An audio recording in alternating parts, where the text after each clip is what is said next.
Assalamualaikum warahmatullahi wabarakatuh. Teman-teman, bertemu lagi dengan Ibu hari ini pada pembelajaran tematik. Mudah-mudahan kalian semua sehat selalu. Nah, sekarang kita masih di tema 4 mengenai sehat itu penting. Masih di subtema 3, cara memelihara kesehatan organ peredaran darah manusia. Dan sekarang kita sudah memasuki pembelajaran 3 dan 4. Nah, adapun tujuan pembelajaran kita pada hari ini, yang pertama menjelaskan isi pantun yang disajikan. Yang kedua, menjelaskan pengertian gotong royong, unsur-unsur dan manfaat gotong royong yang merupakan salah satu bentuk tanggung jawab masyarakat. Yang ketiga, menyebutkan contoh penerapan tanggung jawab dan akibatnya jika ditinggalkan. Dan yang terakhir, membandingkan pola aktivitas ekonomi, sosial, dan budaya yang dipengaruhi oleh keadaan lingkungan antara masyarakat yang satu dengan yang lain. Nah, selanjutnya kita masuk ke materi sajak dan pesan dalam pantun. Seperti yang Ibu sampaikan sebelumnya, salah satu ciri-ciri pantun diantaranya yaitu memilih bersajak AB atau AAA dan pesan yang terkandung di dalamnya. Nah, adapun di sini sajak dalam pantun, di sini ada contoh pantun. Jalan-jalan dekat pohon, tempat indah hijau rumput. Pada Tuhan kita memohon sesuai ajaran yang kita anut. Nah, di sini akhirannya itu pada baris pertama yaitu N dan huruf vokal O. Yang selanjutnya di sini akhirannya adalah T dan huruf vokalnya U. Nah, ketika baris dan 1 dan kedua ini sudah ditentukan akhirannya, maka baris 3 dan 4 itu akhirannya harus mengikuti. Baris 3 mengikuti baris ke-1 dan baris 4 mengikuti baris kedua. Seperti di sini, jalan-jalan dekat pohon. Maka baris ketiga, pada Tuhan kita memohon. Tuh akhirannya sama ya. Di sini ON, di sini juga ON. Lalu di sini baris keempat mengikuti baris kedua.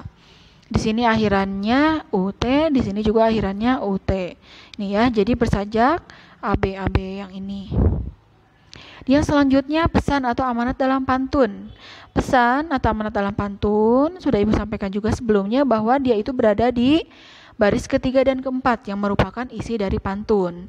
Jadi kalau kita ingin mengetahui pesan atau amanat dalam pantun, kita baca di baris ketiga dan keempat di sini ya. Yang selanjutnya gotong royong. Gotong royong adalah suatu bentuk kerjasama antar individu dan kelompok ataupun antar kelompok dengan kelompok. Nah, gotong royong itu membentuk suatu norma saling percaya untuk melakukan kerjasama dalam menangani permasalahan yang menjadi kepentingan bersama. Tentu dalam gotong royong itu tidak boleh menonjolkan keinginan pribadi, tapi harus berdasarkan keputusan bersama dan dikerjakan bersama.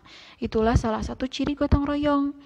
Nah, nih ya, ciri atau unsur gotong royong seperti yang sudah Ibu sebutkan sebelumnya barusan, bahwa dalam gotong royong itu intinya harus ada saling membantu atau saling menolong. Itulah unsur gotong royong. Juga mengutamakan kepentingan bersama dan toleransi. Toleransi di sini jadi tidak boleh tadi seperti yang Ibu sebutkan, tidak boleh mementingkan kepentingan pribadi, tidak boleh mengutamakan pendapat pribadi, tapi harus ada toleransi untuk mendengarkan pendapat orang lain. Nah, adapun manfaat gotong royong, yang pertama memperkokoh persatuan dan kesatuan, lalu meningkatkan solidaritas dan rasa kekeluargaan dengan sesama manusia. Dan selain itu juga ketika gotong royong dilaksanakan, otomatis pekerjaan yang dilakukan bersama itu akan lebih cepat selesai dan tentunya lebih mudah ya. Lalu tanggung jawab sebagai warga masyarakat tadi. Nah, tanggung jawab sebagai warga masyarakat adalah menjalankan tugas dan kewajibannya dalam kehidupan bermasyarakat. Tuh ya tanggung jawabnya. Ketika ada kewajiban, otomatis tanggung jawab itu melekat. Kewajiban untuk melaksanakan apa yang menjadi kewajibannya itu merupakan tanggung jawab. Lalu, jenis-jenis tanggung jawab sebagai warga masyarakat. Yang pertama, memelihara ketertiban dan keamanan hidup bermasyarakat. Nih contohnya peraturan jam, belajar masyarakat, dan kegiatan ronda malam yang dilaksanakan secara bergiliran. Jadi apapun yang menjadi tata tertib di dalam masyarakat, di dalam lingkungan sekitar tersebut, maka kewajiban masyarakat harus melaksanakannya, dan itu menjadi tanggung jawab bersama. Lalu menjaga dan memelihara rasa persatuan dan kesatuan masyarakat. Nah, ada beberapa prinsip di sini untuk terwujudnya persatuan dan kesatuan. Yang pertama, membina keserasian dan keselarasan serta keseimbangan dalam berbagai lingkungan kehidupan. Yang kedua, saling mengasihi, membina, dan memberi antar sesama. Yang selanjutnya, tidak boleh menonjolkan perbedaan, tetapi mencari kesamaan. Ini prinsip yang harus dilakukan supaya terwujud persatuan dan kesatuan. Lalu selain itu juga harus ditunjukkan dengan perilakunya. Tadi prinsip tersebut harus ditunjukkan. Nah, ini contohnya. Yang pertama, hidup rukun dengan semangat kekeluargaan antar warga masyarakat. Yang kedua, setiap warga masyarakat menyelesaikan masalah sosial secara bersama-sama.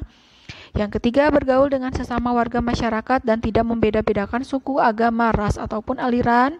Yang keempat, menggunakan bahasa Indonesia secara baik dan benar dalam bergaul antar suku bangsa. Dan yang terakhir, mengadakan bakti sosial di lingkungan masyarakat. Nah, ini semua harus dilaksanakan bersama agar terwujud persatuan dan kesatuan. Dan perwujudan ini, aplikasi ini menjadi tanggung jawab bersama. Dan yang selanjutnya, ini masih tanggung jawab warga, yaitu meningkatkan rasa solidaritas sosial terhadap sesama anggota masyarakat. Nih, rasa solidaritas sosial mengandung prinsip saling membantu, saling peduli, saling bekerja sama, dan saling berbagi dalam mendukung pembangunan masyarakat setempat, baik secara keuangan maupun tenaga. Jadi ketika kita bisa membantu, menyumbangkan tenaga, boleh. Jika kita mampu secara keuangan juga boleh. Yang penting kita memiliki kontribusi keikutsertaan di dalam masyarakat supaya muncul rasa solidaritas, rasa saling memiliki sesama anggota masyarakat. Nah, salah satu bentuknya yaitu membiasakan kerja sama atau gotong royong. Lalu yang keempat, menghapuskan bentuk-bentuk tindakan diskriminasi dalam kehidupan masyarakat untuk menghindari disintegrasi masyarakat, bangsa, dan negara. Jadi kita tidak boleh diskriminasi. Tindakan diskriminasi ini harus kita hindari. Nih, diskriminasi itu apa? Yaitu memperlakukan orang atau kelompok, biasanya minoritas ya, secara berbeda berdasarkan karakteristik seperti biasanya yang suka terjadi diskriminasi itu karena berbeda asal, ras, asal negara, agama, keyakinan politik atau agama, kebiasaan sosial, jenis kelamin, bahasa, dan usia. Ketika ada perbedaan-perbedaan itu, maka kita harus menyikapinya dengan bijak. Kita itu kan negara yang plural, yang berbeda-beda. Nah, itu sudah jelas di Indonesia itu berbeda-beda. Kita harus menghargainya, kita tidak boleh diskriminasi ya. Nah, yang selanjutnya interaksi sosial sebagai upaya pemenuhan kebutuhan masyarakat. Interaksi sosial itu untuk memenuhi kebutuhan masyarakat dalam berbagai bidang. Beberapa di antaranya yang pertama dalam bidang ekonomi. Ini ditandai dengan adanya hubungan antar individu ataupun lembaga ataupun kelompok di mana di dalam proses interaksinya terdapat proses transaksi keuangan.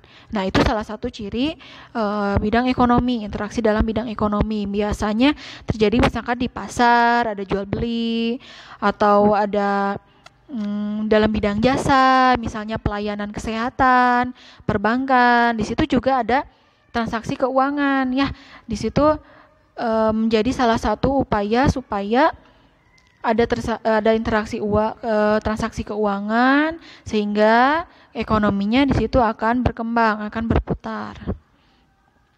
Lalu dalam bidang politik, ini ditandai dengan proses transaksi politis dan kesepakatan untuk menjalankan negara. Jadi keputusan-keputusan yang diambil itu untuk kepentingan negara, untuk kepentingan politik, biasanya dalam internal partai politik, contohnya, atau dalam suatu organisasi.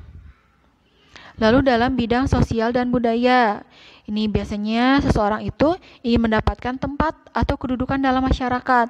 Nah, itu tidak akan terlepas dari interaksi sosial dia dengan masyarakat. Nah, ketika dia itu mendapatkan suatu posisi dalam masyarakat, otomatis itu akan membentuk pola interaksi sehingga akan menimbulkan pengaruh budaya. Jadi, interaksi sosial dengan budaya itu saling berpengaruh. Nih, contohnya budaya dalam bidang budaya yang sering terpengaruh kaitannya dengan interaksi sosial, itu contohnya dari segi perilaku, bahasa, organisasi sosial, religi, seni, itu dipengaruhi oleh interaksi sosial ya. Lalu bidang moral. Ini biasanya berawal dari rendahnya situasi moral dalam masyarakat tertentu. Misalnya siar agama, keterampilan masyarakat, pembinaan. Itu biasanya bentuk-bentuk dalam bidang moral. Jadi ada orang yang memang memiliki antusiasme, memiliki ketertarikan untuk membentuk moral yang baik dalam masyarakat, sehingga dia mengupayakan berbagai upaya supaya moralitas dalam masyarakat tersebut dapat kembali membaik. Nah, itu yang dapat Ibu sampaikan pada pertemuan kali ini. Tidak ada tugas yang harus dikumpulkan ya. Silakan kalian bisa kembali menyimak materinya supaya lebih paham. Bisa juga membuka kembali dalam berbagai sumber sebagai referensi tambahan untuk kalian. Itu saja yang dapat Ibu sampaikan. Terima kasih atas perhatian kalian. Wassalamualaikum warahmatullahi wabarakatuh.